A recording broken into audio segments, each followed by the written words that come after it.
పురుషార్థం యొక్క లగన్ని అగ్ని రూపంలోకి తీసుకురండి. ఇంపార్టెంట్ ఇది.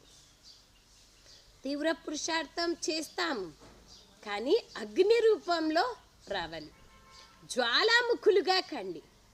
సమయ ప్రమాణంగా మనస్సులోని సంబంధ సంపర్కాలలోని లెక్కాచారాలు ఏవైతే మిగిలిపోయి ఉన్నాయో, సమయ ప్రమాణంగా మనస్సులోని సంబంధ సంపర్కాలలోని లెక్కాచారాలు ఏవైతే మిగిలిపోయి ఉన్నాయో వాటిని జ్వాలాస్వరూపంతో భస్మం చేసేయండి. ఎంతెంత యోగం యొక్క అగ్నిని పెంచుకుంటామో అంత అన్ని లెక్కాచారాలు సమాప్తమైపోతాయి. అందరికీ లగన్ ఉంది కదా, ఇందుకు బాబ్దాదా కూడా వారిని పాస్ చేస్తున్నారు. లగన్ ఉండే దాంట్లో పాస్ చేస్తున్నారు, కానీ ఇప్పుడు లగన్ని అగ్ని రూపంలోకి తీసుకు